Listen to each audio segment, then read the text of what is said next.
പണ്ടത്തെ മമ്മൂട്ടിയുടെ ചെമ്പിലെ വീടുണ്ടല്ലോ തറവാട്, ആ വീടിന്റെ അടുത്തുള്ള തൊട്ട് അയലൊക്കക്കാര് അല്ലേ, മമ്മൂട്ടിയുടെ മമ്മൂട്ടിയുടെ പണ്ടത്തെ അയലൊക്കക്കാരായിട്ടുള്ള ബാല്യകാല സുഹൃത്തുന്ന് തന്നെ പറയാം ചേട്ടന്. ചേട്ടന്റെ പേരെന്താ? സോമൻ എന്ന് പറഞ്ഞ ആ ചേട്ടനാണ് ഇപ്പൊ നമ്മുടെ കൂടെ ഉള്ളത്. മമ്മൂട്ടിയുടെ പഴയ ബാല്യകാല സുഹൃത്താണ്. അപ്പൊ ആ ചേട്ടൻ കുറച്ച് മമ്മൂട്ടിയുടെ പണ്ടത്തെ കാര്യങ്ങൾ നമുക്ക് പറഞ്ഞു തരും.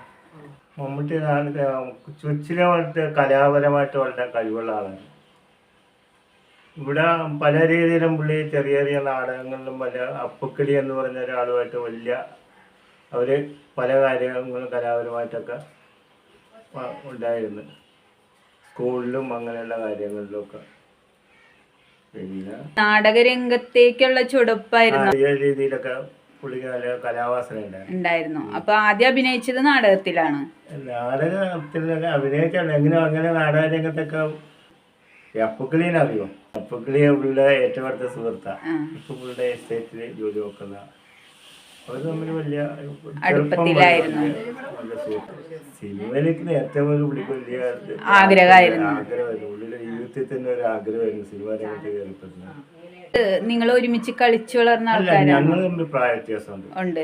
ഞാനും മോളിലൊക്കെ 3 വയസ്സോളം വ്യത്യാസമുണ്ട്. ആരായിട്ട് വരും മൂത്തത്? ഇപ്പൊ ചേട്ടനോ? ഞങ്ങള് മൂത്തത് എനിക്ക് 72 വയസ്സേ ഉള്ളു. പുള്ളിക്ക് 75 കാണണം.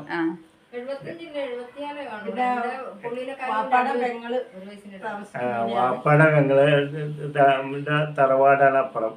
ഒരു 3-4 പെൺപിള്ളേരായിരുന്നു. അപ്പൊ അതിൽ നിന്ന് ഒരു ഷെയർ മേടിച്ച ഞാൻ താമസിക്കുന്നത് ഇവരിക്കടെ തന്നെ സ്ഥലത്തിന്ന്. ഇവര് വാപ്പാടെ പെങ്ങളുടെ സ്ഥലത്തിന്ന്.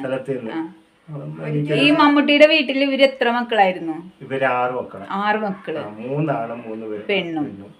മമ്മൂട്ടിയാണോ മൂത്തത്? മമ്മൂട്ടിയോ മൂത്തത്. അവരുടെ വീട്ടിലെ എല്ലാ വിവാഹങ്ങളും ഞങ്ങൾ ക്ഷണിച്ചിട്ടുണ്ട്, കൂടിയിട്ടുണ്ട്. ചെറുപ്പം വരെ വാപ്പായൊക്കെ ഇവിടെ ഈ പെരയുടെ കയർ താമസത്തിനൊക്കെ വന്നിട്ടുണ്ട്. ഇപ്പൊ മമ്മൂട്ടി ഇങ്ങോട്ടൊക്കെ വരാറുണ്ടോ? ഇപ്പൊ അടുത്ത നാളിൽ ഉമ്മ മരിച്ചപ്പോഴത്തേക്കും ഇവിടെ പള്ളിയിൽ വന്നിട്ടുണ്ടായിരുന്നു. അന്നേരം ഒന്ന് കണ്ടതാ, പിന്നെ കണ്ടിട്ടില്ല. നാട്ടുകാരെയൊക്കെ കാണുമ്പോ ഇപ്പൊ മമ്മൂട്ടി സൗഹൃദം പുതുക്കാറൊക്കെ ഉണ്ട്.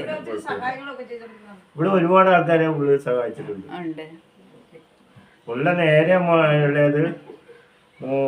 നേരെയുള്ള എന്താണ് ആമിനാക്കുട്ടി അല്ല ഇബ്രാഹിംകുട്ടിയെ നേരെയുള്ളത്. ഞങ്ങൾ തമ്മിൽ ഒരുമിച്ച് പഠിച്ച, ഞാനും ഇബ്രാഹിംകുട്ടിയായിട്ട് ഒരുമിച്ച് പഠിച്ച ഇവിടെ അടുത്ത സ്കൂളിൽ മമ്മൂട്ടി കുലശേഖരങ്ങൾ ഹൈസ്കൂളിലാണ് പഠിച്ചത്. അവിടെ ഒരു സ്വീകരണ ചടങ്ങ് പുള്ളിക്ക് കൊടുത്തായിരുന്നു നാട്ടുകാർ. എങ്കിൽ തന്നെ ഞങ്ങളെല്ലാം അന്നും ഇന്നും പുള്ളിക്ക് കണ്ടാലറിയും, സംസാരിക്കാൻ പറ്റുമെങ്കിൽ സംസാരിക്കും. പാവപ്പെട്ടവർക്ക് ഒരുപാട് പേരെ സഹായിച്ചിട്ടുണ്ട്. ഒരുപാട് പേരെ വിവാഹത്തിനും രോഗികളെയും ഒക്കെ പല ആൾക്കാരും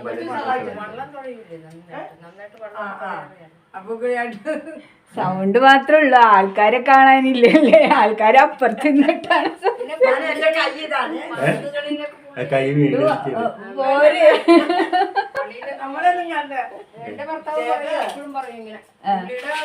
പുള്ളിയുടെ ജൂനിയറാ, ഭർത്താവിന്റെ ജൂനിയർ. എന്റെ ഭർത്താവിന്റെ പിന്നെ ജൂനിയറാ പുള്ളി. എന്റെ ഭർത്താവ് സീനിയറാ.